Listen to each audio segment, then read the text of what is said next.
Secretary explain when the subdivision of the state sub-county will be ascertained, considering that all other identified subdivisions of sub-counties in Meru County have already been ascertained.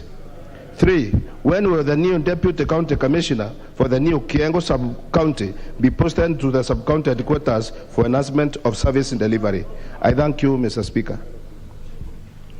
The question will be replied to before the Departmental Committee on Administration and National Security. Next question is by the member for Luanda, the Honorable Chris Omulele.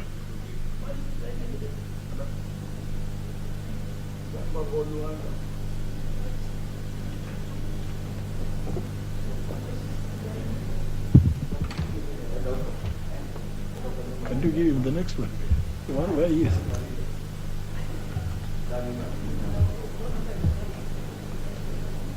I don't put it here. Sorry, Speaker. Thank you for this opportunity. I rise to ask question number 109 of 2022 to the Cabinet Secretary for Education. Roman 1, could the Cabinet Secretary explain why construction of a Mululu Technical Training Institute in Luanda constituency has not commenced despite being allocated funds during the financial year 2021-2022? 2, could the Cabinet Secretary state the amount that was earmarked and utilized on the pre-design phase of the Institute, if any, during the financial year 2021-2022? And 3, what has caused the inordinate delay in the initiation of the project works on the TTI, and when will the construction works commence? Thank you, Speaker. The question will be replied to before the Departmental Committee on Education and National and Research. Final question is by the member for Teso North, Honorable Kaunya.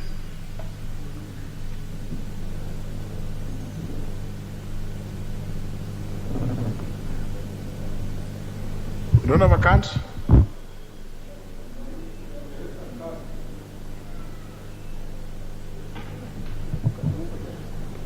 Thank you, Mr. Speaker. Mr. Speaker, I rise to ask a question to the Cabinet Secretary for Transport, Infrastructure, Housing and Urban Development.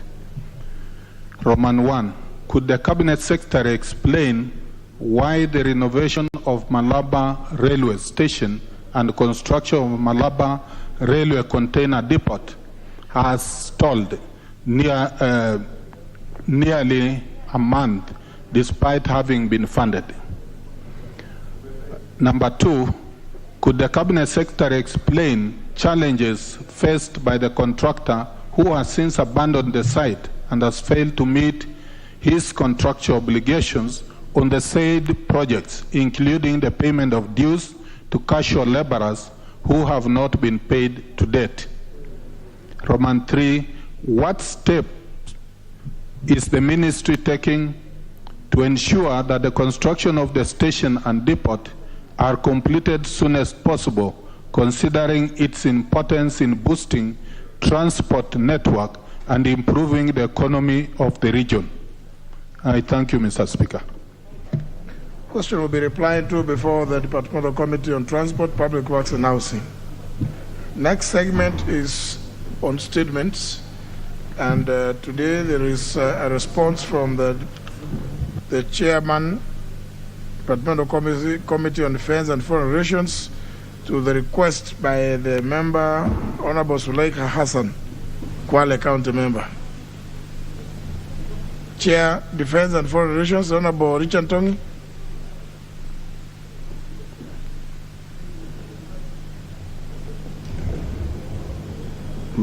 Thank you, Honorable Speaker. Honorable Speaker, on behalf of the Minister of Foreign Affairs, I rise to issue a statement to the House regarding the repatriation of Kenyans stranded in Ukraine, as requested by Honorable Suleika Hassan, MP Kwale County, on Thursday of the 24th February 2022.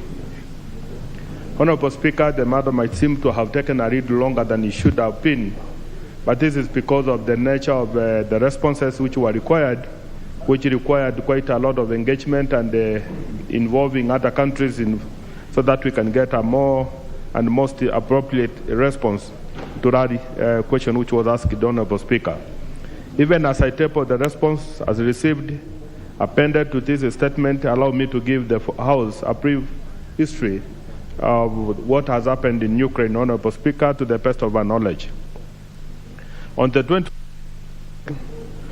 24th of February, the Russian Federation invaded Ukraine in violation of its sovereignty and territorial integrity. Kenya, along with other countries, strongly condemned the invasion at the United Nations Security Council. The escalated conflict and tension in Ukraine resulting from attacks by Russian military forces led to the exodus of millions of people, including Kenyans, Honorable Speaker, who are living in the country. Kenya does not have a residence mission in Ukraine. However, Kenya Embassy is being served by Vienna, Australia, and Ukraine is being accredited by one of our honorary consular, Honorable Speaker. It's estimated that there are about 201 Kenyans in Ukraine, out of whom 187, mainly students, are registered, and the rest are not documented, Honorable Speaker.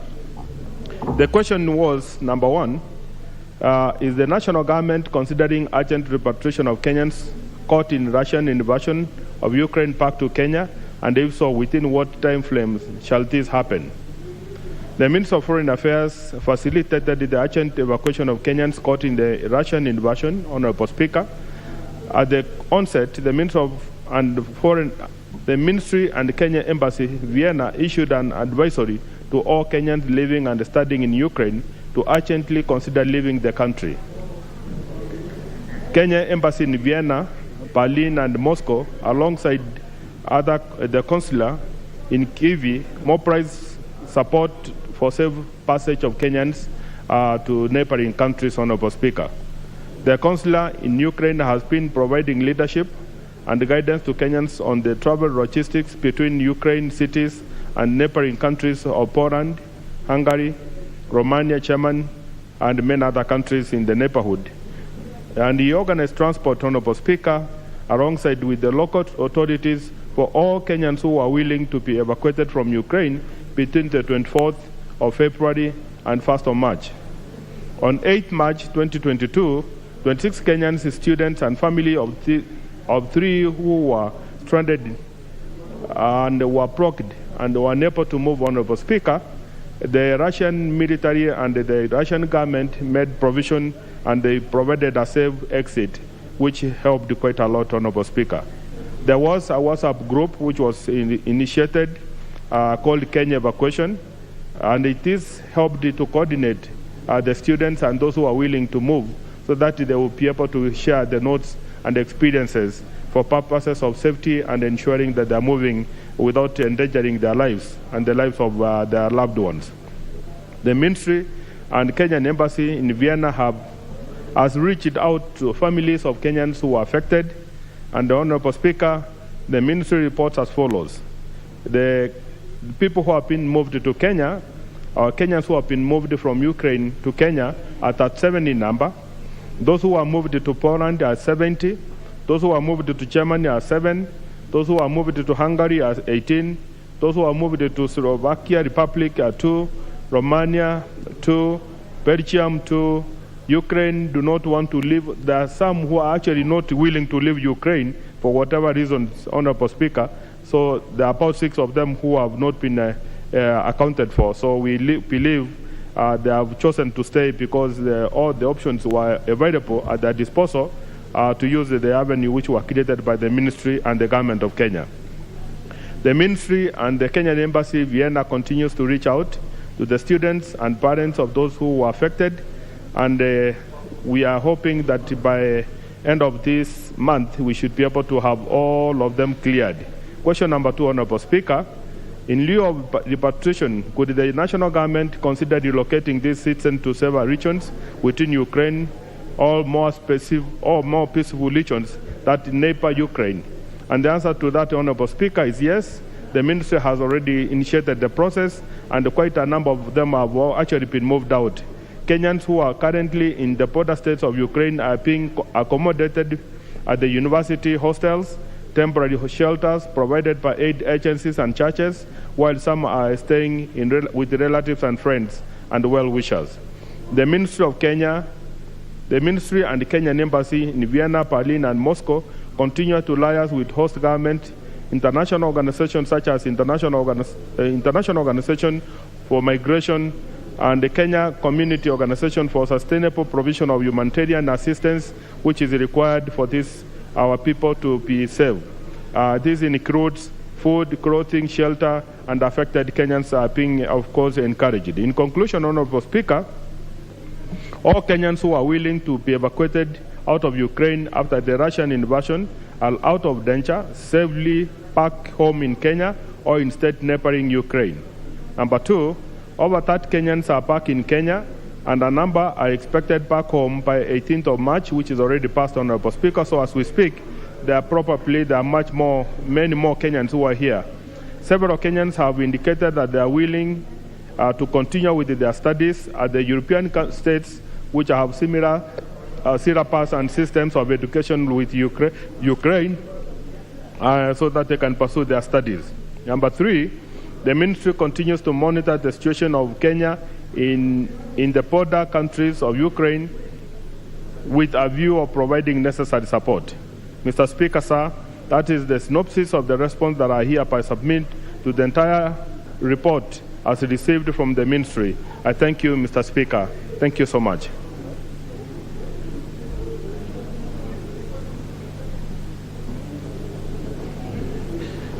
Member for Kwale, you've heard the response to your request. Yeah, thank you, Mr. Speaker. I just want to say that the response is accurate and what we expected, and what was reported is what was done. And I just want to use this opportunity to commend very highly the Ministry of Foreign Affairs for having done such a great job. As soon as they were called upon, they stepped into action to make sure that these Kenyan students were evacuated. Together with many other Kenyans who were affected directly and indirectly, as well as Honorable Omar Mwinyi here. His daughter was in Ukraine at the time the war started. We felt very proud to be Kenyans, and we were very happy with the way the Kenyan government was able to respond. They quickly organized all their networks that were on the ground. They also made sure that they wrote letters urgently to the neighboring countries like Poland to make sure that Kenyans had access to the countries, were allowed to enter into those countries. And they also made sure that the students were safe in the other countries as they prepared to come back to Kenya.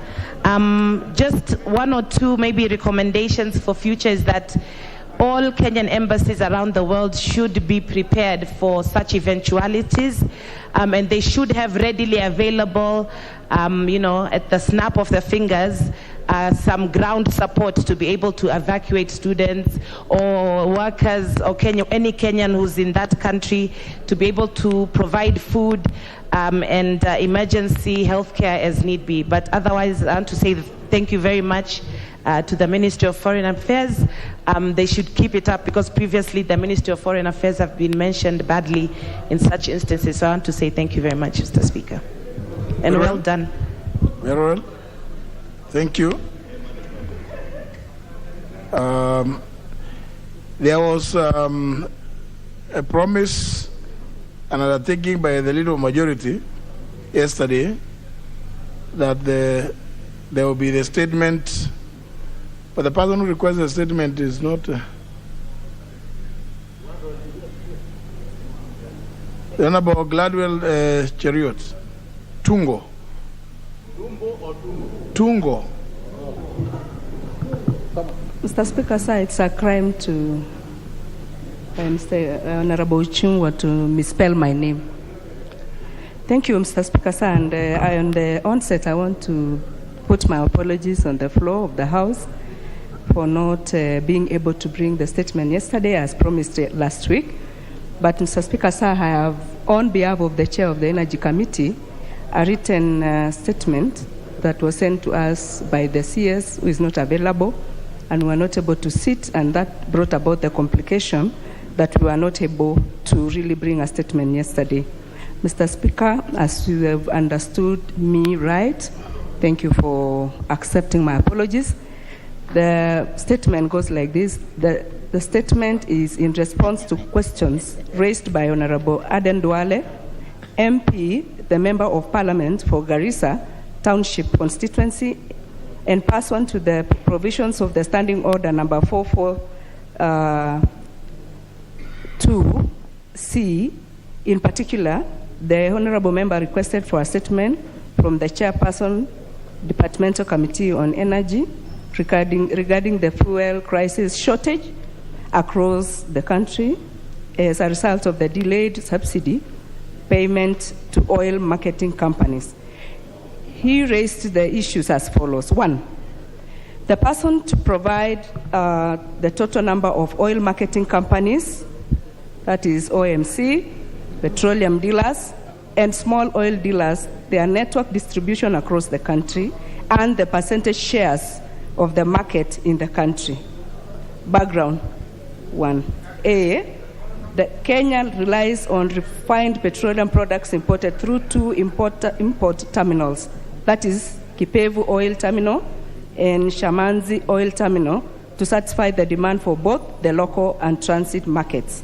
B, petroleum products imported in the country are procured through the open tender system, that is OTS, which allows for equitable sharing of the common user facilities amongst the eligible oil marketing companies. The OMCs thereby enhancing competition in the importation process. C, there are currently 106 licensed oil marketing companies who participate in OTS process as their buyers, as either buyers or sellers. All the licensed OMCs are eligible to participate as sellers and supply petroleum products. 2, market share by OMC. And OMCs, for those who have forgotten, is oil marketing companies. In the calendar year 2021, approximately 432.86 cubic meters of diesel and 3,445,117.12 cubic meters of super petrol and 1,069,592.95 cubic meters of dual purpose kerosene was imported in the country. E, in the same year, approximately 2,693,499.148 cubic meters of diesel, 643,797,428 cubic meters of jet oil, 143,361,126 cubic meters of kerosene and were imported, and 2,137,745.516 cubic meters of super petrol was consumed locally. Their share of locally consumed product by marketer is as shown in the table below. The oil marketing company and the percentage market share. Vivo Energy Kenya Limited has 22.8%. Total Energies Marketing Kenya PLC has 17.4%. Rubis Kenya PLC has 9.6%.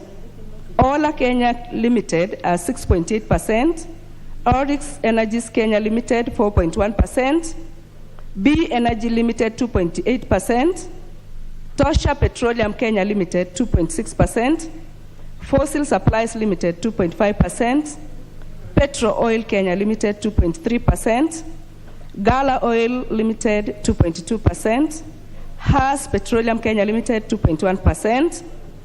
Gulf Energy Holdings Limited 1.8%, National Oil Corporation of Kenya 1.8%, Gapco Kenya Limited 1.8%, Toba Petroleum Kenya Limited 1.4%, Lexo Energy Kenya Limited 1.3%, Lake Oil Limited 1.3%, One Petroleum Limited 1.1%, Independent Petroleum Group Kenya Limited 1%, and then others, Mr. Speaker, 13.3%. G, in the current supply chain, independents, also known as resellers, are supplied with product by the listed oil marketing companies. The distribution of retail stations across the counties by marketer is as shown below. Marketer, then number of stations. Those ones which are independents, Mr. Speaker, sir, the number of stations they supply is 2,934. Vivo Energy Kenya Limited supplied 257 stations. Rubis Kenya supplied to 242 stations. Total Energies PLC, they supplied to 225 stations. NOC, which is National Oil Corporation Kenya, supply 111. Ola Energy, 107 stations. Lake Oil Limited, 49 stations. Lexo Energy Kenya Limited, 39 stations. Has Petroleum Kenya Limited, 38 stations. Petro Oil Kenya Limited, 33 stations. Gala Oil Kenya Limited, 31 stations. River Petroleum Dealers Limited, 26 stations. B Energy Kenya Limited, 15 stations. Mogas Kenya Limited, 14 stations. Petrocity Enterprises, 14. Tosha Petroleum Kenya Limited, 12. Ainu Shamisi Energy Limited, 12. Oilcom Kenya Limited, 11. Astro, 11. Starbucks International, 9. Blue Sky Energy, 8. Lukewarm Petroleum Limited, 8. Oryx Energies, 8. Hela Petroleum, 7. After Petroleum Kenya Limited, 7. Texas Energy Limited, 6 stations. Regno Oil Limited, 6 stations. Eagle, 5 stations. Leadway Petroleum, 4 stations. Eled Oil Petroleum, 4 stations. Bushra Energy, 4. Bachulao, 4 stations. Wells Oil Limited, 3 stations. The list continues. Costalina Energy, 2. Olympic Petroleum Limited, 2. Petro Kenya, 1.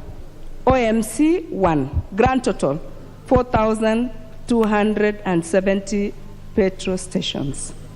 H, the distribution of retail stations by county are shown below. Nairobi County, number of stations, 324. Nakuru County, 230. Kiambu County, 208. Uasin Gishu County, 181. Meru County, 173 stations. Machakos County, 165 stations. Kakamega County, 139. Mombasa County, 138. Bungoma County, 136 stations. Kilifi County, 135 stations. Kisii County, 122 stations. Trans Nzoia County, 119 stations. Kajiado County, 117 stations. Kirinyaga County, 112 stations. Kisumu County, 107 stations. Moranga, 106. Kitui, 93. Homa Bay County, 96. Kericho County, 92. Nandi County, 92. Migori County, 91. Siaya County, 91. Makueni County, 91 stations. Bomet County, 90. Busia County, 84 stations. Embu County, 81 stations, Mr. Speaker. Narok County, 81 stations. Nyeri County, 75 stations. Nyamira County, 69 stations. Laikipia County, 67 stations. Kwale County, 56 stations. Tharaka Nithi County, 54 stations. Nyandarua County, 53 stations. Vihiga County, 52 stations. Elgeyo Marakwet County, 49 stations. Turkana County, 40 stations. Baringo County, 40 stations. Taita Taveta County, 39 stations. West Pokot County, 35. Lamu, 30. Tana River, 21. Wajir, 20. Marsabit, 19. Samburu, 17. Garissa County, 17 stations. Isiolo County, 12 stations. Mandera, 11. Total, 4,270 stations. Roman 2, could the person provide the total amount of money collected under the fuel levy fund from September 2021 to date? Mr. Speaker, in July 2020, the petroleum levy for super petrol and diesel was increased from Kenya shillings 0.40 to Kenya shillings 5.40 via legal notice number 124 of 2020, with the objective of creating a petroleum pump price stabilization fund, among other functions. The escalating prices, Mr. Speaker, of petroleum in the global markets post-COVID-19 recovery period caused the fund to be used in stabilization of prices beginning from the April-May 2021 pricing cycle. The National Treasury is in charge of collection of the fund and is the ideal entity to avail data on the amounts collected. Roman 3. Could the chairperson provide a breakdown of this reimbursement levy per month from September 2021 to date, and reimbursement due to be paid to the oil marketing companies, OMC, petroleum dealers, and small oil dealers?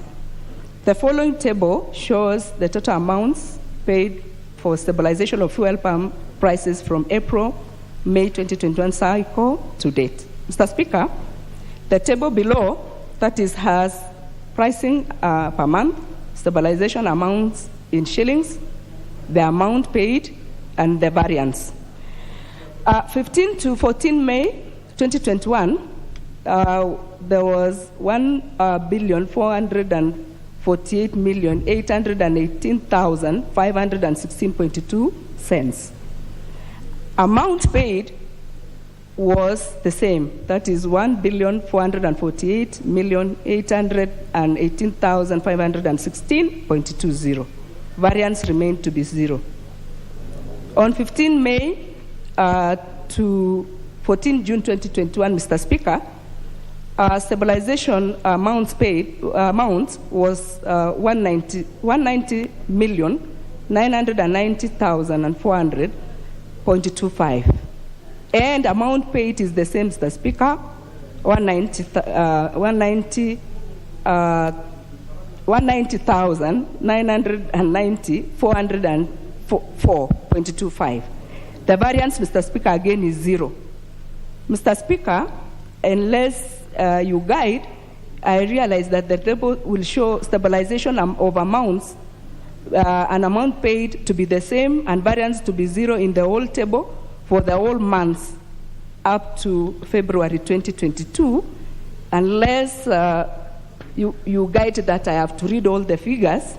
But the only one, Mr. Speaker, that has some variance is in the month of February 15th date to 14th March 2022, where 8 billion was paid, 8,424,318,090.26 was the amount, and the amount paid was 2,428,911,336.35, where the variance now here is 5,995,406,754.27.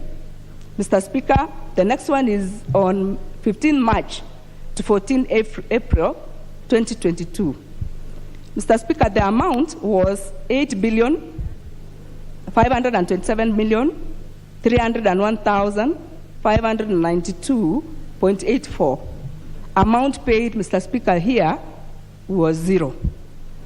And the variance remained to be the same, 8,527,301,592.84.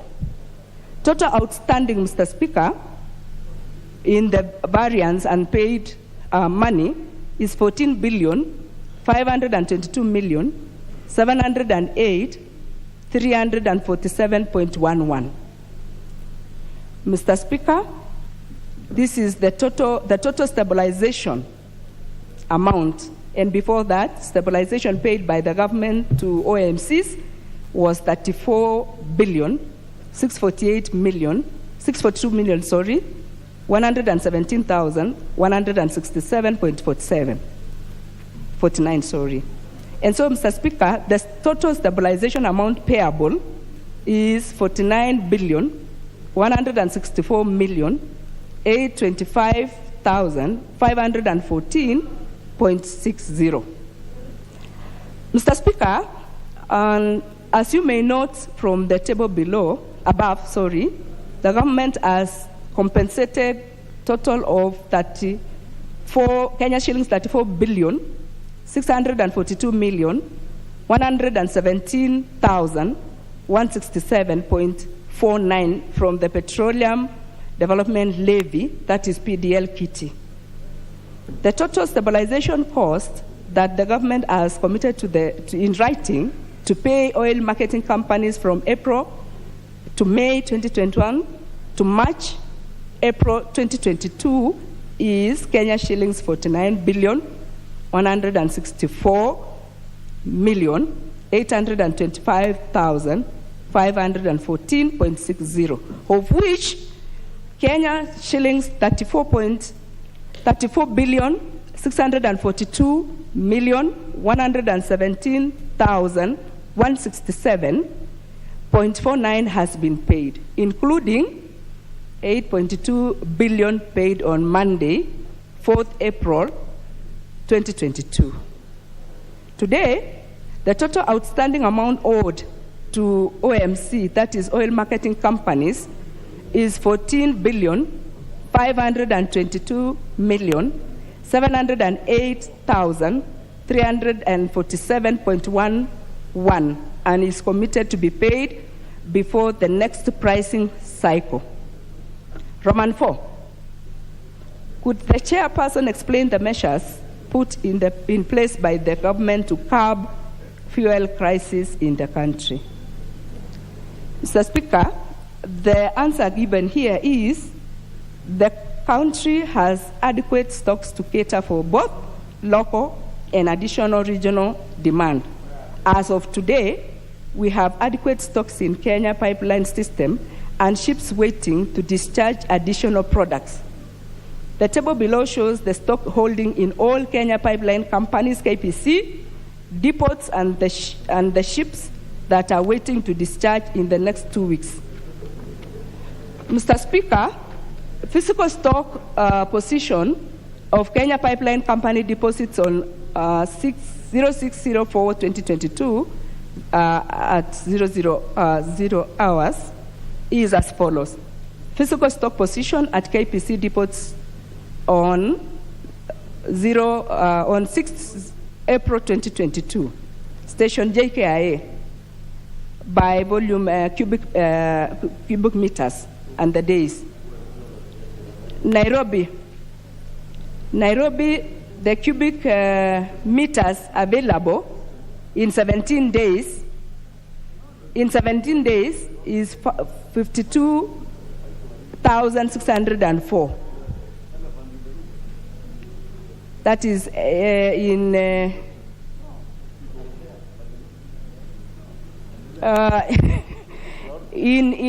Nakuru, Mr. Speaker, we have 3,095 for 2 days. Kerosene, Mr. Speaker, is 1,861 cubic meters in 48 days. Ergo, that is 10,114 in 8 days. Nakuru, Eldoret, sorry, the stock days are 3. The cubic volumes is 8,944. The kerosene is 1,269 days. And then, Mr. Speaker, jet had 141 in 0 days. There was no other stock. Kisumu, 7,274 in 4 days.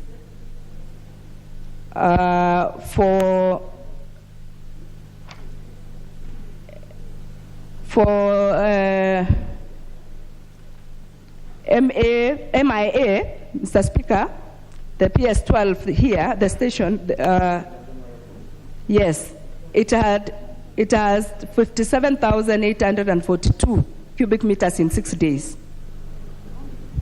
Yeah, only 6. And then KOSF stocks was only 46,415 cubic meters in 5 days. KPRL stocks of 18 days, 5 days, for 6,415. Global, that is KPC now. It had 176,179 cubic meters in 18 days. Mr. Speaker, these cubic meters was shown on 6th of April 2022, noting that today is on 13th, to not show exactly what could be happening today. Mr. Speaker, vessels scheduled to berth in the next 2 weeks, grade and nominated volume, cubic volumes, vessel name, import type, remarks. PMS, 61,277 cubic meters, that is Mount Sloan Square, and import type is PMS KO5/22 Asharami. Remarks, discharging. The ergo, Mr. Speaker, is 108,527 cubic meters. Mount, that is the vessel, is Mount Front Cheetah. Ergo, that is the import type, SO8/2022, that is Oryx, that is the company. That time it was to berth the next day. Jet A1, the nominated volumes was 107,843. The vessel name is Mount Swarma, that is Jayanti. The type of import is Jet A1, KO5/2022, Oryx, that was to berth on 10th. PMS is the volumes were 120,934 cubic meters, and the vessel name is Mount Rong Ling 1. Import type is PMS K06/2022 Asharami, and it was to berth on 15th. That is a day after tomorrow. Mr. Speaker, as with regard to compensation, we are working with National Treasury to fast-track the payment of the oil marketing companies within the stipulated timelines without delays. Mr. Speaker, the fifth one is Roman. Could the chairperson explain plans put in place by the government to ensure that petroleum dealers make the current situation as short and unrestrictive as possible? We have engaged with both Kenya Revenue Authority, Kenya Pipeline Company, and oil marketing companies to load extra hours, including truck loadings over the weekend, to ensure that all the stations are stocked. Roman 6, Could the person explain why the National Treasury had stalled the processing of the petroleum products, that is taxes, levies, that's Amendment Bill 2021? The answer given, Mr. Speaker, by the CS is we are not aware of the petroleum products, that is taxes and levies, Amendment Bill 2021, and the National Treasury would be a better placed position to explain. Roman 7.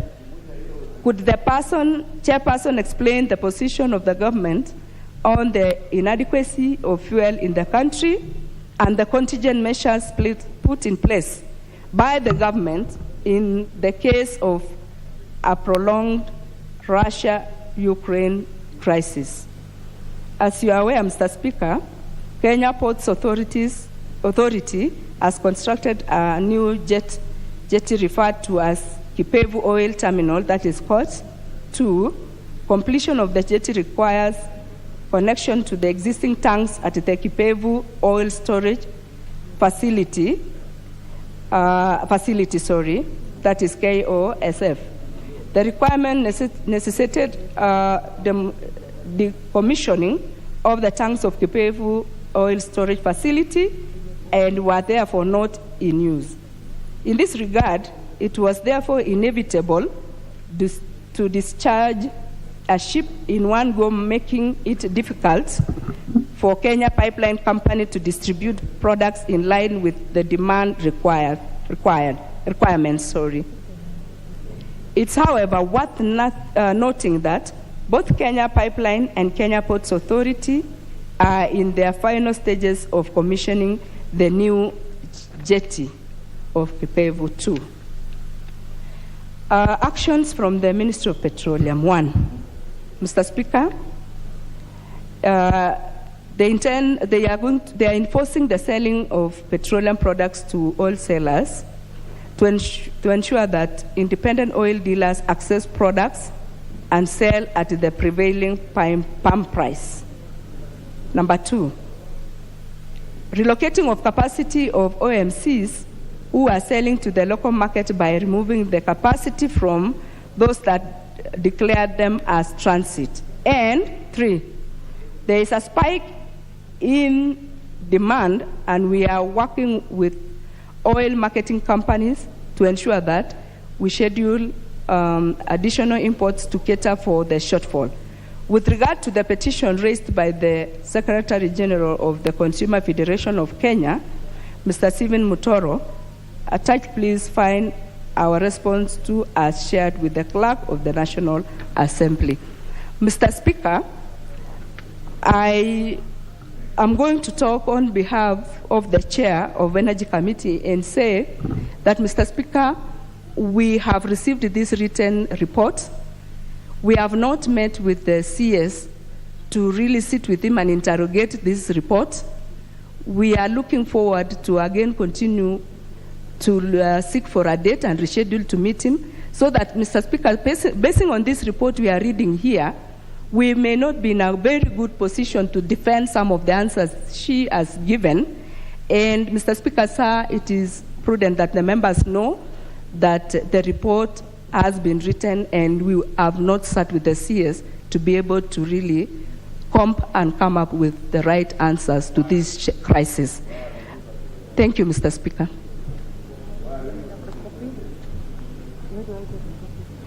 Now, sorry, honourable members. In view of what I can see, the Honourable Richard Nyaga Katongi is walking away. Let me rearrange so that we will revisit. We'll go back to this, but allow me to clear some issues here, which require quorum. Because I'm sure. Yeah. We now have. I've been counting, even with the absence of the Honourable Nyaga Katongi. But I want to. Yes, we want to. Let's just clear this bit before we go to this, because I know it will take some little bit more time on this, and I can see a number who are going to go out very soon. When you see me looking at you, don't think I am just trying to identify those who appear like they could walk out especially around there. And I know those ones who sit there, the ones who sit, they don't like coming in front. I don't know why. So, oh yes, except the Honorable Danita Gatti and the Honorable Tim Wanyonyi. So, Honour members, allow me to rearrange so that we can clear the bit on the order number 8 and number 9. Proceed, Clerk. Order number 8, motion. Report of the Committee of the Whole House on its consideration of the Coffee Bill, Senate Bill number 22 of 2020. Question to be put and third reading.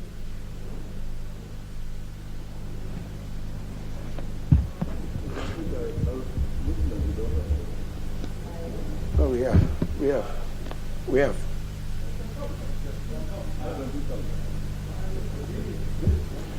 Yeah, Honour members, let's just, can Sergeant at Arms just confirm that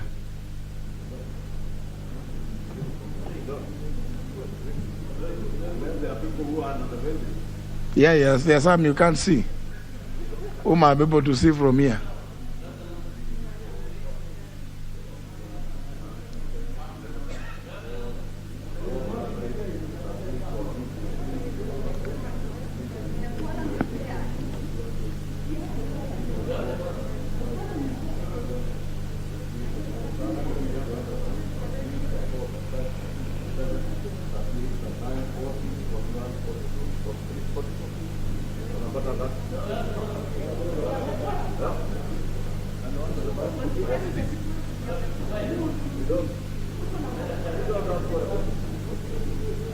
And the whips are just in the bill, Mr. Speaker. These Jubilee whips are just in the bill. One whip.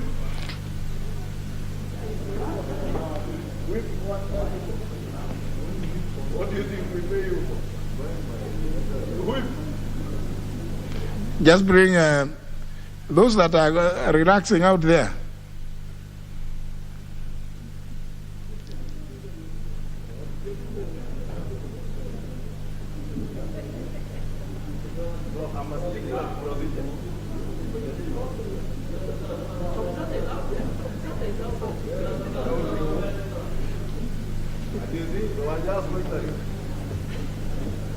Now we have. Very well. Now we. Oh, the ones who have coming in are also coming in and going out.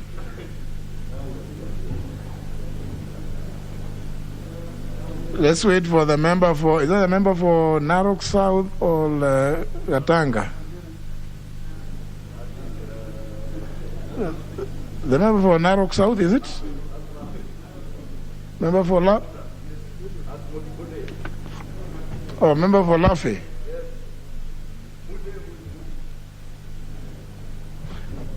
So honour members, including the Honourable Jennifer Shamala,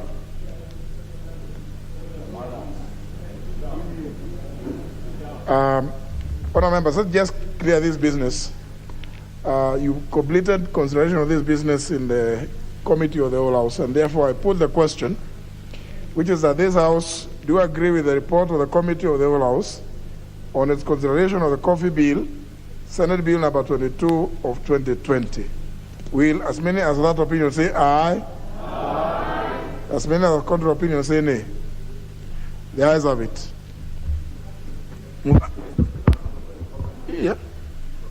Yeah.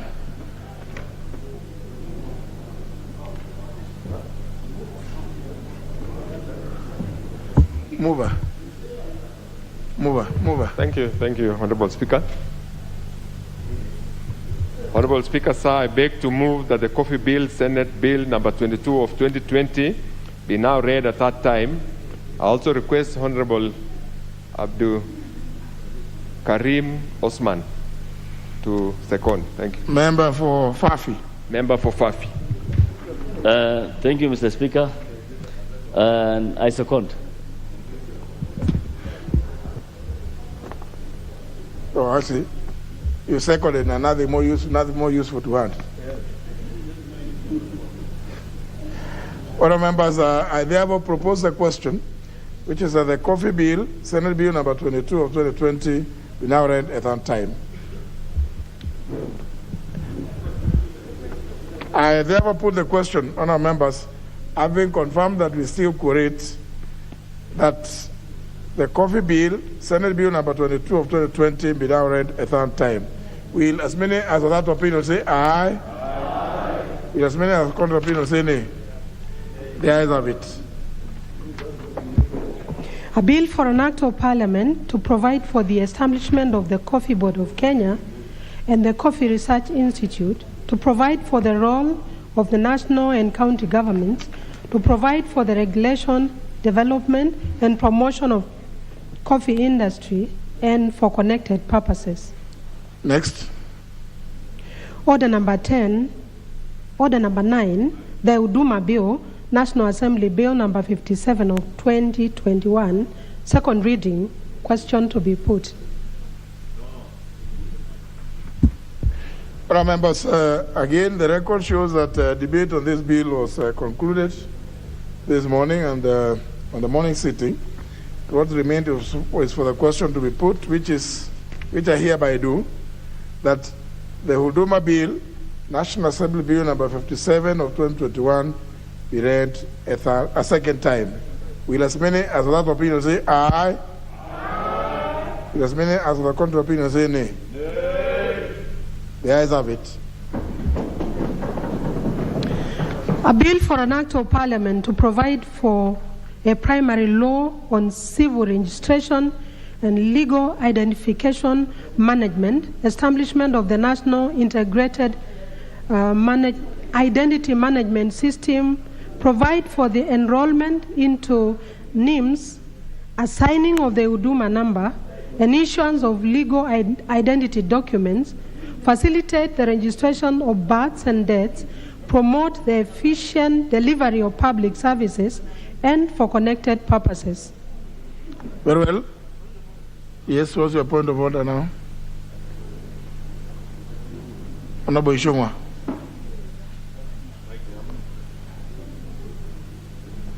Thank you, Honorable Speaker. And I rise on standing order number 124, Honorable Speaker, in relation to business listed on the order paper as order number 9, which you've just concluded, and order number 10-2, Honorable Speaker, and without preempting Honorable Speaker, we have just finished with the second reading. If you can protect me from the loud noise from the leader of majority, Honorable Speaker. And he has this habit of shouting at people while they're addressing the Speaker, Honorable Speaker. Honorable Speaker, I said on standing order number 124, Honorable Speaker, you know, we cannot within the same sitting, except, of course, as has been rightly put on page 603 of the order paper, with the leave of the House, move to a third stage, from the second to the third stage of a bill without leave of the House, Honorable Speaker. And I was just begging your indulgence, Honorable Speaker, because we have now changed the order of business, Honorable Speaker, that even at the time we seek to have leave of the House, Honorable Speaker, that we would want to object to having that leave of the House, Honorable Speaker, and I do believe many members would want to have amendments to this particular bill. And a bill whose debate was concluded only at around 1 p.m., the question has just been put, Honorable Speaker. It is not fair to Kenyans and even to us as legislators to rush us. And there is nothing to rush into on this Huduma Bill unless there is something sinister. Honorable Speaker, I would beg to ask either the leader of majority withdraws this, Honorable Speaker, now that we are already heading there, or according to standing order number 124, Honorable Speaker, as read together with standing order number 2, that we get the support of at least 5 members to object to getting the leave of the House on that particular bill, Honorable Speaker, so that we have time to be able to look into all issues that we may want to amend, Honorable Speaker. And you know, Honorable Speaker, again in line with standing order 131, there may be many amendments that may also need to go back to the committee for consideration, and it is not fair, and it is not proper legislation, Honorable Speaker, to be rushing some of these things, Honorable Speaker. And I think, Honorable Speaker, I have more than enough. Well, Honourable members, I imagine the members standing are the ones in support of Honourable Kimani Ichung'wah, that we do not move to consideration of the Huduma Bill shown in order number 10, and it's very clearly indicated on the other paper that is with the leave of the House. So your being upstanding is to indicate that you are refusing. Yes. You therefore deny that leave. Automatically, then that business will be taken out from will not be considered, will not be proceeded with. Thank you, and I think also, let us be fair also, because debate just ended this morning, I think it's fair that we allow members sufficient time, those who have amendments. And let me just say, I myself have received written representations, and I think it's much neater if we don't rush, so that all points of views are canvassed. Because I've seen letters which have been written to the Speaker, and I don't deal with it. There's no way I can respond to them because I'm not the one responsible. So that the committee will have an opportunity to also consider some of those representations that have come. And given also that it has been reported to me that there are very few of you who contributed to this bill, even in the morning.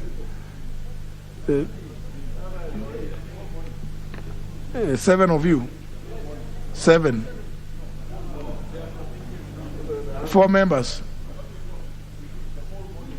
Yeah, so 4 members did the whole morning.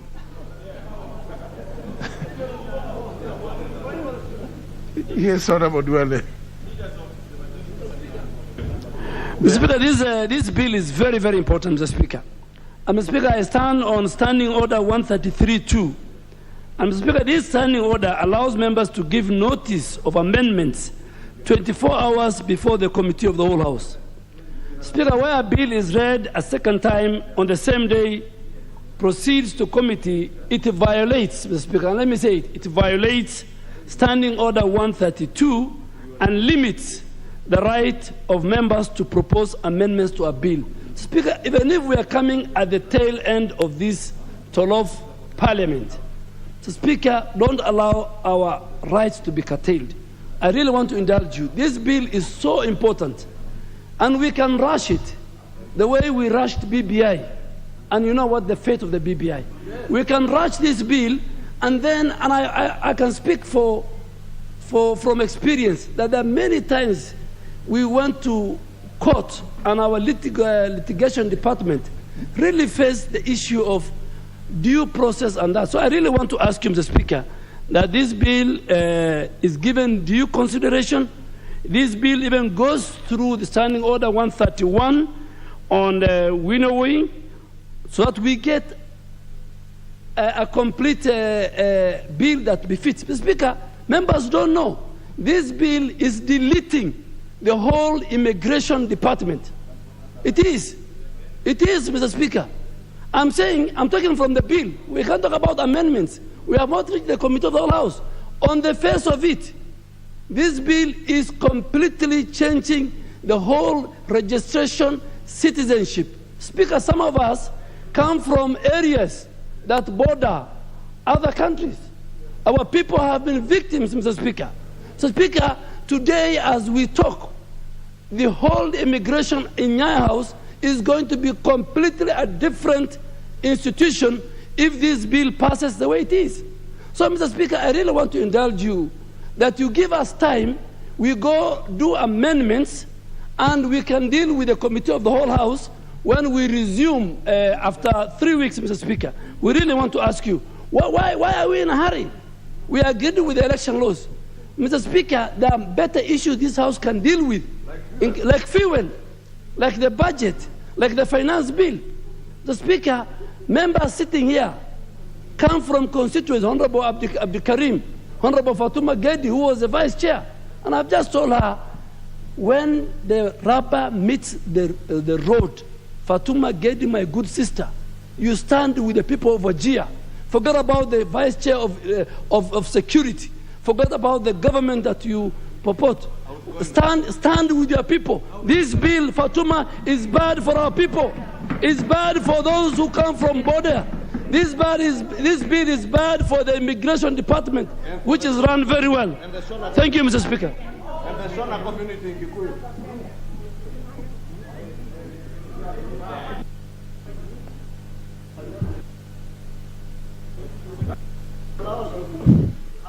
Now, honour members, I know it's towards the tail end of the 12th Parliament, but let's not just allow all manner of things to happen. If you don't like something that somebody is saying, just press your intervention button, so that then I give you a chance to say what you don't like, what you want to say. Honourable Wenebaya. Okay. On the same standing orders espoused by Honorable Duale, this bill, if passed, locks out all the stateless people in this country, that they will never belong to the Kenyan state. And for that purpose, I think we need time so that we are able to bring the amendments to include the stateless people. There are very many. There are over 10 stateless communities in this country. And this bill, if passed by this House, the way it is, we lock out the Pemba, we lock out the Shona, we lock out the Makonde, we lock out the Wata, we lock out even the Malakote. Everybody that is stateless will be locked out and can never belong to this state of this country and will never achieve or be given services as this bill pertains to say. So, Mr. Speaker, as this bill tries to withdraw the identity card and brings in the Huduma number, we would like at that level, even the stateless people in this country, be included and be part of the citizenship of this country. I thank you, Mr. Speaker. Let me just find out, because I'm surprised that the chairman of the committee that dealt with the bill is just relaxing. He's on his phone. I don't know whether he's reading messages from, is it from some admirers out there in the village, or is it about messages that are being sent about the bill? Because I expected the chairman of the committee to be the one telling us, no, we have done this and this and this, so that member, you can even, through the information you give, Honorable Mwadhi, you could actually array the fears, any fears that anybody may be having. Perhaps, Honorable Mwadhi, let me just give you the chance, because I'm sure you know everything about the bill. No, Honorable Ishongwa, let's allow the Honorable Mwadhi to, maybe what he's going to like to tell us could actually allay any fears that anybody may be having. Honorable Mwadhi, please. Give me the mic.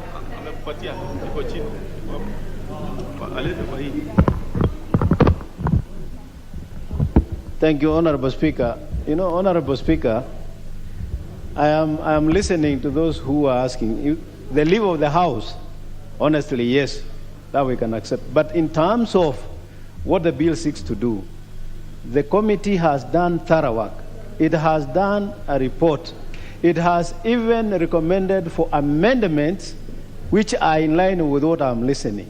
So, and the report was tabled long time ago. So if members wanted to add some more amendments from that report, then they should have done so. So I think all this is just, Honorable Speaker, the point is that the amendments are there. The bill was published long time. It has been in existence. It has appeared in the order paper for a long time. It's just a matter of wasting time. And I think this House, Honorable Speaker, is duty bound to do its work without having to wait for 3 weeks. People are asking for 3 weeks. It has been on the order paper for more than 3 weeks. Honorable Speaker, I think it behoves of you to give direction to this House, especially regarding whether we should stop business because some people have not read. If they haven't, let those who have read deal with the matter. But Honorable Speaker, I laid a report here. The bill has been there. The amendments by the committee are even speaking to what the matters, especially of stateless. It is us who picked the issue of stateless. I dealt with his stateless people. And I have a report and recommendation, which he was very happy about. We have put it in the report of the committee, and now he wants to bring amendments. I don't know whether you even know what the committee has put as amendments for stateless people. So let them read the report tonight, and we can process the bill as soon as possible. But you can't ask for 3 weeks. For 3 weeks for people who have not read, Honorable Speaker. If people have been in the campaign trail, let them know I have been sitting here, and you know it, Honorable Speaker. Every time I'm required to be here, I am here so that I can deal with business, and I also have politics to deal with. So I take this business here, Honorable Speaker. The business of this House, I take it as first priority. And then I do the rest things. Because, yes, because this is for the people of Limuru. Exactly. What I'm doing here is to ensure that the people of Limuru and indeed the people of Kenya get services smoothly. That is why this bill is going to help Kenyans. And if you want to curtail the passage of the bill, you're actually curtailing what the people of Kenya should get. You should be persuaded. Very well. Honourable members. That is why I needed to hear the chair of the committee. Except, of course, it is only fair that since I am the chair, I'm the chairman of the House Business Committee, I also have a duty to tell the House the truth. That actually we put this bill on the order paper so as to force the committee to know that we need this bill here. And on a number of occasions, you are next to the leader of majority and the majority whip. They know, because I'm the chairman. The Honorable Sotsi is a member of the committee. You know, it is good when you open your mouth, especially when I'm on the chair. Please be careful, because fortunately for me, I have my facts on my fingertips. We have been keeping this bill. We are putting this bill on the order paper so as to force you, the committee, to move with speed. I'm happy that actually you did that. What we set out to achieve as House Business Committee has been achieved, because we set out to make sure that we force you to move with speed, which you did. So we succeeded as House Business Committee. However, Honorable Mwadi, I think it is not right to say that we need to move now with lightning speed merely because we have moved with this. I don't even know how it happened that it was being proposed that you proceed to a committee of the whole House. You know, it is not fair. This was not fair. If debate concluded at 1 or the morning sitting, to put the bill now in the order paper for committee of the whole House, obviously what was going to happen is several members will not have had the opportunity to propose amendments, including amendments that could easily agree with the ones you have proposed. You see, because you have proposed amendments, but members, this document, this supplementary order paper was prepared just this afternoon. It was prepared this afternoon because debate ended in the morning sitting. So, you see, obviously, we were going to take several members, and let's be fair, we are going to take several members by surprise. It may well be, Honorable Madi, as you say, that you captured the issues raised by the Honorable Owen Baya, and maybe several other issues other members are raising. But you see, nobody has had the time now to go through and perhaps agree or disagree with your proposed amendments. Honorable Madi.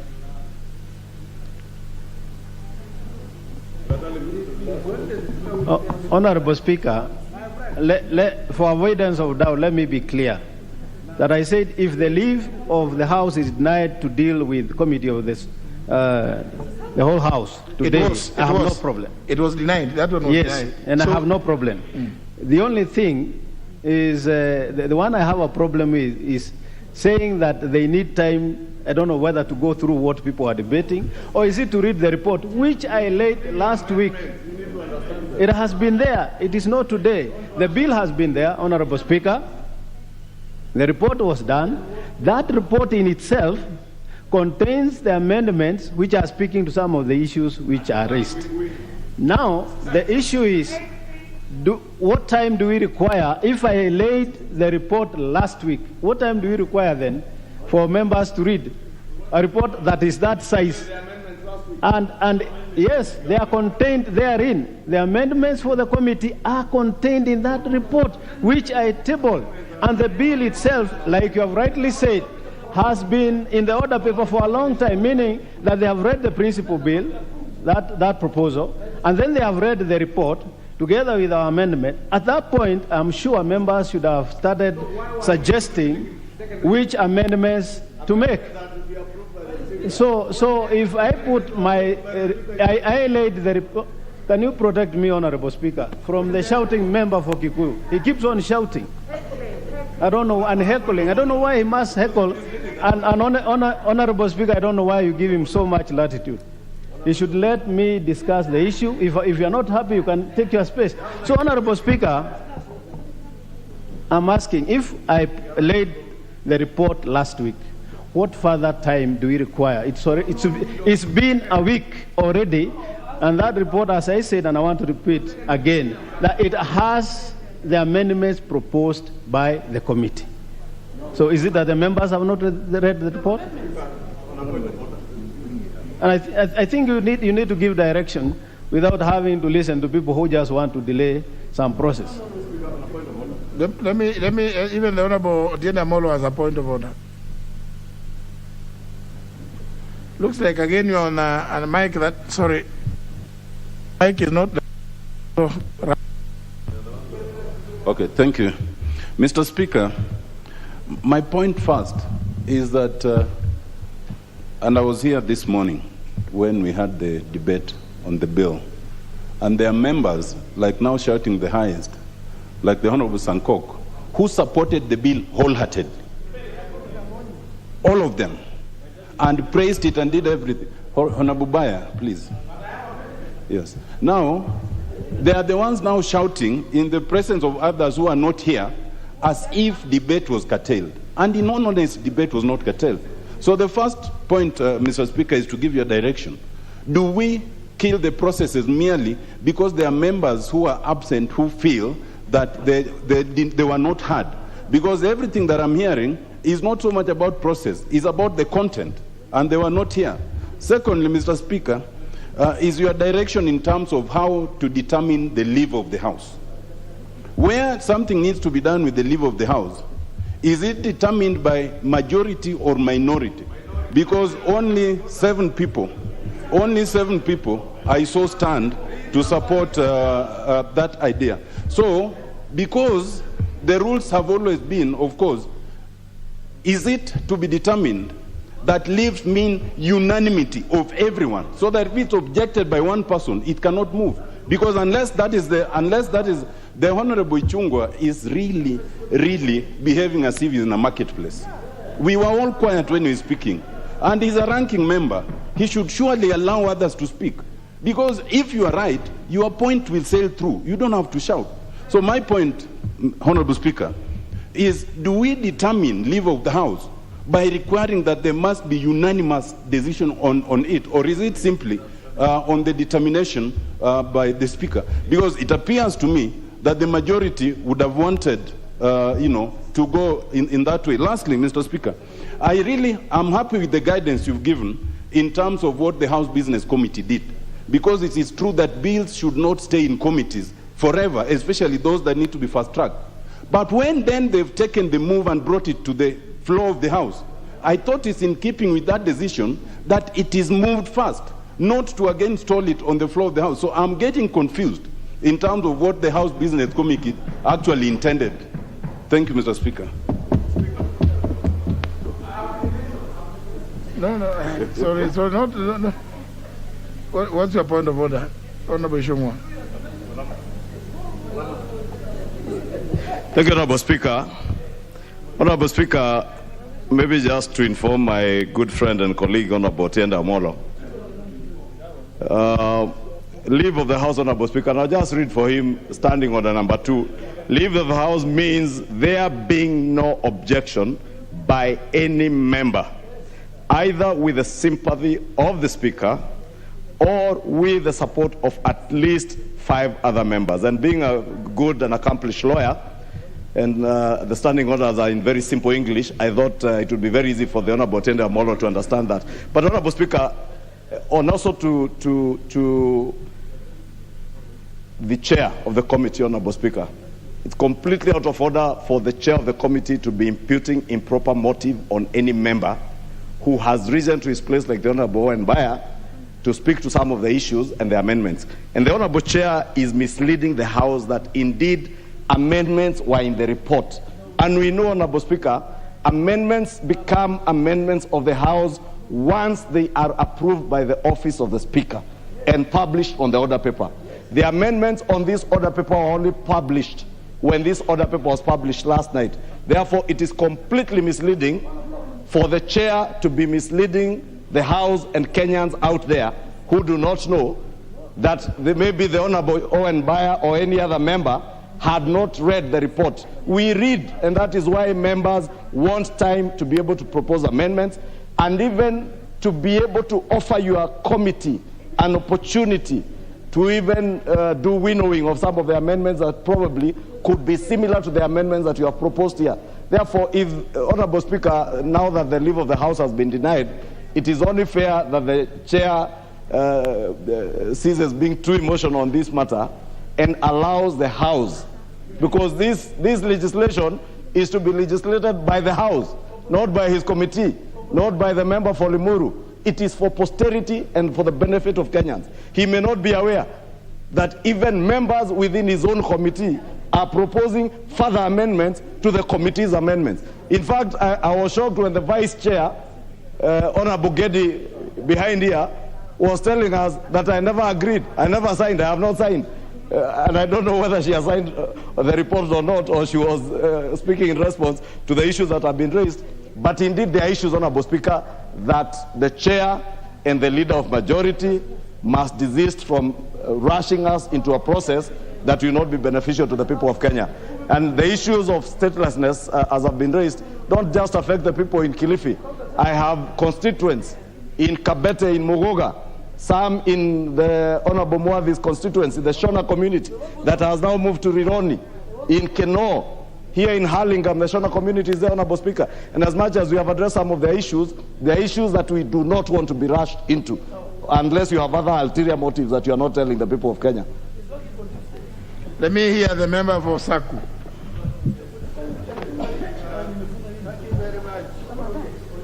Thank you very much, Honorable Speaker. Honorable Speaker, we have had your guidance on this bill. I think this is not an ordinary bill. The content of this bill will have very serious ramifications on the Republic of Kenya and citizenry. If you just look at one clause, clause 70, it talks about rafts of issues. Registration of adoption, registration of marriages, public pension, registration of taxpayers, licensing of drivers, national health insurance, national social security, refugees and asylum seekers, public labor records. Honorable Speaker, I like the way you have stopped this thing. If you look at this House, it is not your doing. Most of the members are out in their constituencies campaigning. But when this law is passed, and some of them will come back to be members of this August House, they will have a raft of issues to deal with. For that reason, the bill no longer belongs to the Committee of Security. It belongs to the House. The House will decide on how to proceed. Mr. Speaker, while you have rushed them to bring the report, I think they should not rush us to pass the bill. The bill must be soberly debated, and some of the issues must be canvassed. The issue of citizenry is so important. For those of us who are coming from border communities, to get an ID card for even the son of Honorable Russell takes not less than 6 months. That is a lot of time. What about the ordinary citizen, John and Amina? It takes 2 years, 3 years.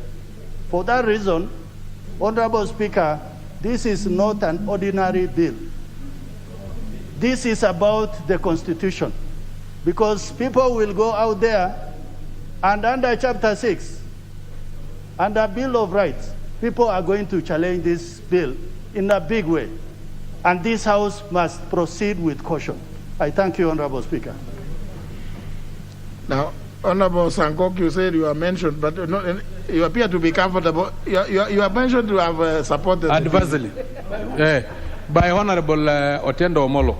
And from his argument, if this is the type of lawyers that were promoting BBI, no wonder it was put null and void and unconstitutional. Please, Honorable Speaker, I sympathize. Let's deal with the issues with those who trusted him in BBI.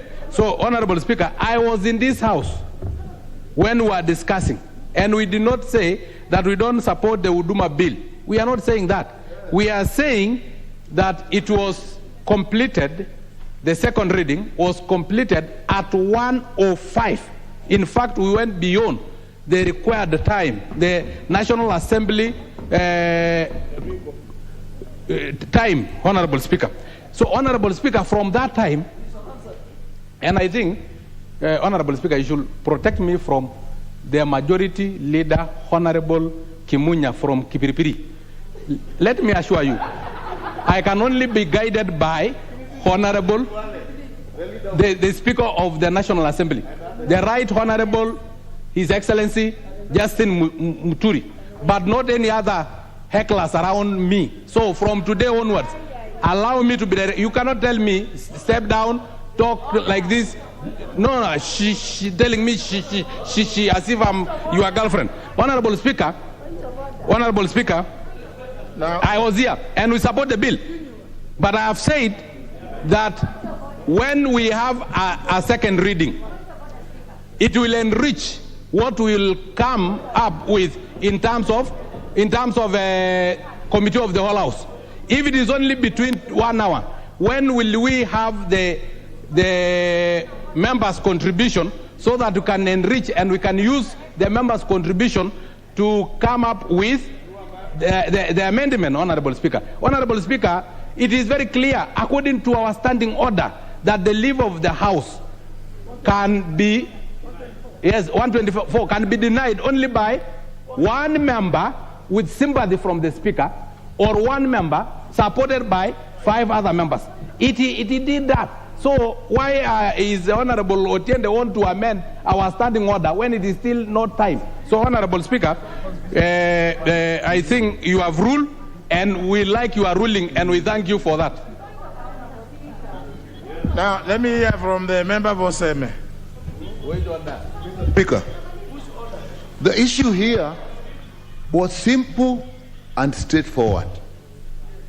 There was standing order that was quoted, and there was a process of providing leave of the House, and those process went on. Mr. Speaker, what is now happening, we are back to second reading of the bill. We are discussing the contents of the bill. This is not the time to discuss the contents of the bill. This is the time to go by the procedure of the House in terms of leave of the House and in terms of the standing orders. And Mr. Speaker, what I'm seeing, there is some kind of institutional filibustering that is coming into this House, and people who know very well what should happen just want to buy time and stop important processes of going into the House. And Mr. Speaker, I think it's within your powers to actually curtail that. This matter, you finished it nearly half an hour ago. Why is still going on? Mr. Speaker, take charge of this and let the process be curtailed, and we go on with other duties of the House. Now, you know, when the member for Kitui South. Honorable Speaker, thank you very much for this opportunity.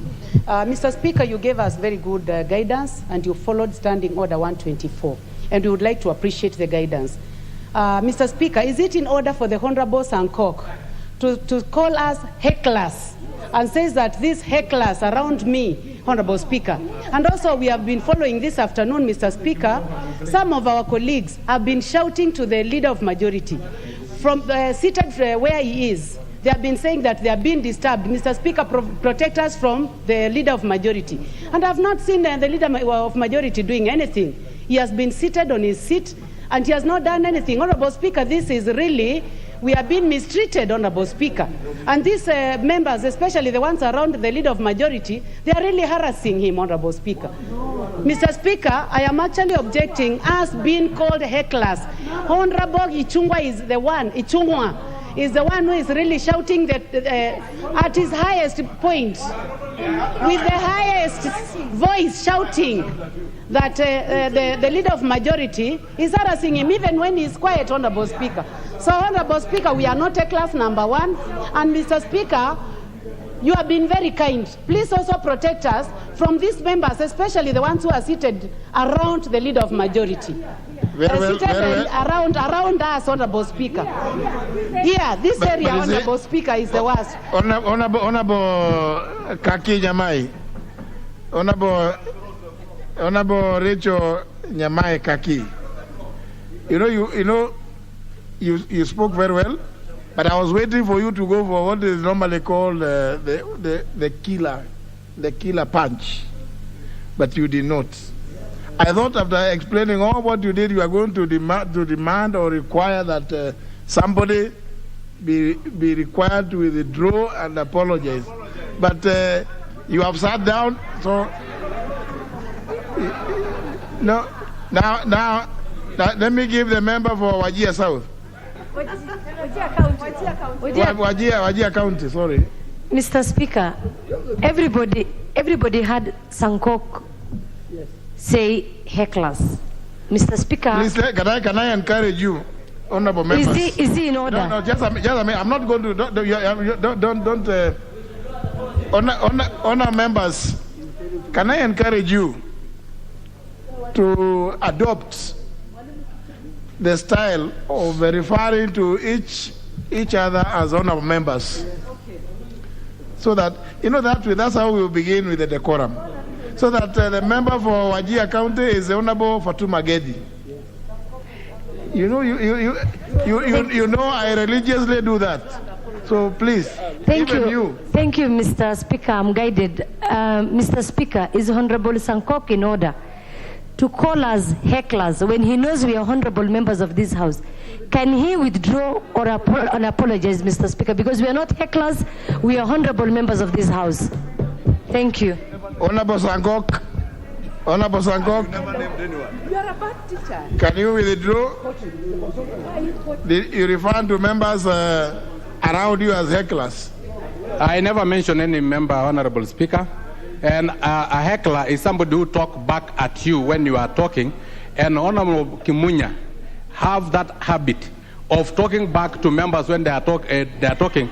When, Honorable Speaker, you gave me a chance to talk, he looked back and told me, shh. The last time we heard shh was people calling their girlfriend. So, Honorable Speaker, you should tell him not to talk back at us. Honorable Speaker, and Honorable Sankok, all that, when it happens, you should raise it as a point of order.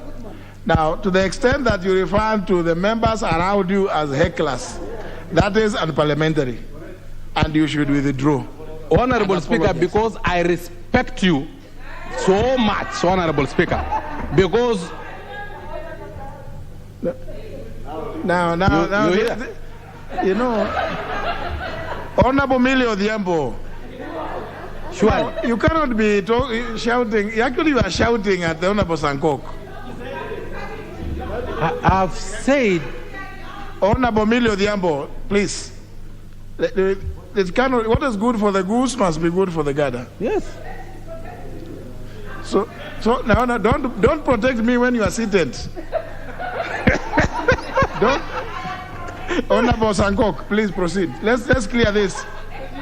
Because of the respect that I have for you, Your Excellency, the Right Honorable, our Speaker, who have led us without any passion, with a lot of diligence, and with a wisdom that can only be equated with the biblical Solomonic wisdom.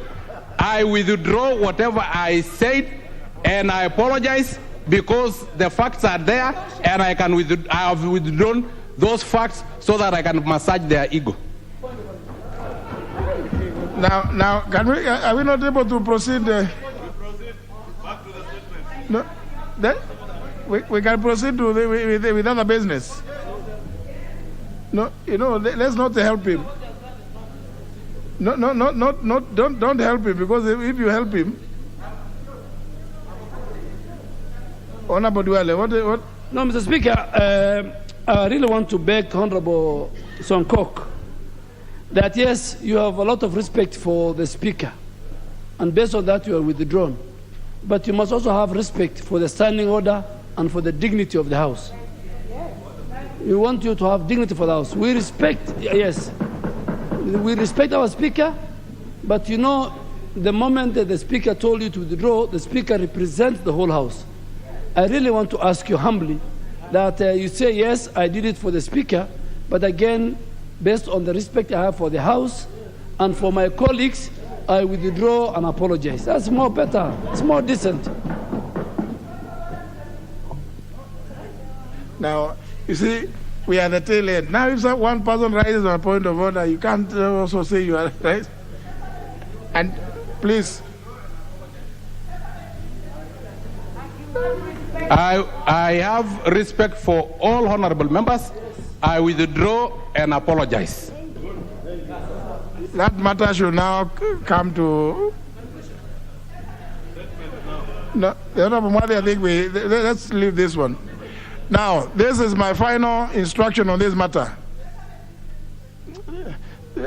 Now, the way to seek to speak is to press the intervention button. But with regard to this matter, please, not when I'm. Or with regard to this matter, leave of the House have been denied. I also order that, Honorable Cheruiyot, if you want to talk to people on phone, go out. Now, this is mannerless.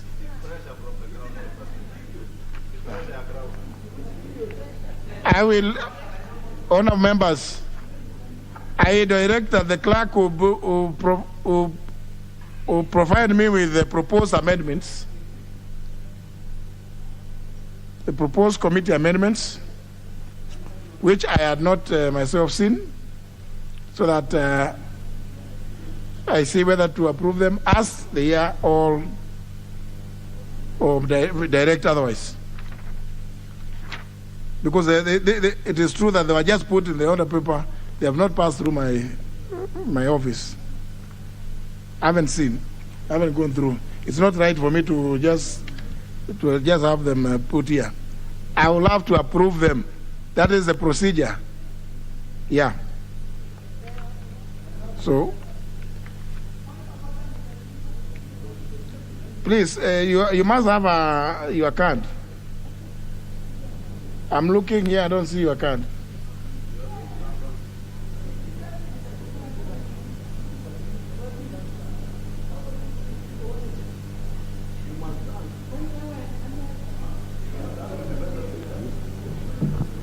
Yes, Honorable Rosa Boyo. Thank you, Mr. Speaker. Mr. Speaker, I'd like to bring it to the Speaker's attention that we do not have the prerequisite quorum to continue with business. Thank you, Mr. Speaker. Oh, very well.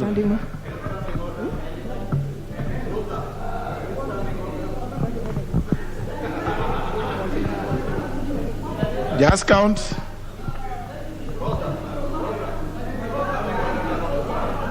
And standing order, man. Standing order. But we will continue with the fuel statement.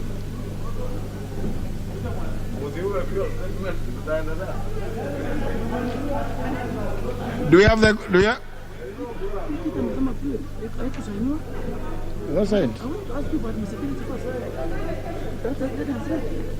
No sign by anybody. This lady doesn't move.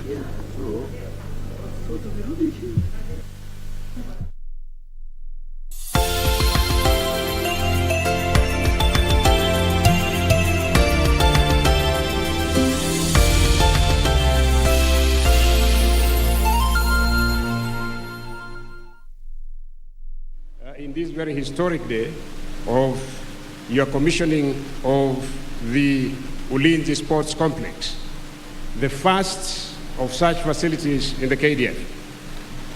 I would like, Your Excellency, on behalf of the entire KDF fraternity, to thank you for accepting our invitation to come and officiate in this commissioning, knowing very well that you have a very heavy schedule. We are most grateful, sir, for the valuable support that you have given us to get to this far in terms of resources and guidance. You have personally visited this particular facility since you broke ground on the 28th of October 2020. This complex, Your Excellency,